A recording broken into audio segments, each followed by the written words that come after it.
Hi అందరికి ముందుగా happy Sunday అండి. ఈ రోజు ఆదివారం కాబట్టి ఈ రోజు ఏమేమి స్పెషల్ చేసుకున్నారు మీ ఇంట్లో నాతో కామెంట్ చేసి చెప్పండి, ఓకేనా? ఈ రోజు మార్నింగ్ అయితే నేను చికెన్ కర్రీ వండానండి. ఈవినింగ్ ఏదైనా తినడానికి వేడివేడిగా చెయ్యి అన్నారనమాట. చలికాలం కదా, ఎవరికైనా సాయంత్రం అయ్యేటప్పటికి వేడివేడిగా కారం కారంగా తినాలనిపిస్తుంది కదా. మా ఇంట్లో కూడా అదే పరిస్థితి అండి. పిల్లలు ఆయన ఇంట్లోనే ఉన్నారు కదా.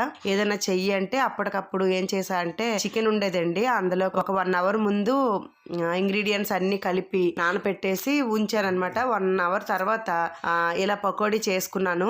చేసి ఇలా వేడివేడిగా నిమ్మకాయ, ఆనియన్స్ అన్ని పెట్టి వేడివేడిగా వాళ్ళ ముగ్గురికి అలా ప్లేట్ తో పెట్టానమాట. ఎంజాయ్ చేస్తూ తిన్నారండి. ఈరోజు సండే కదా, మీరేం చేశారో నాతో కూడా కామెంట్ చేసి చెప్పండి. ఇలా కరకరలాడే చికెన్ పకోడీ మీకు కూడా చేసుకోవాలని ఇంట్రెస్ట్ ఉందా? అలా ఉంటే కిందన స్క్రోల్ అవుతుందండి లింక్ చెక్ చేసి చూడండి.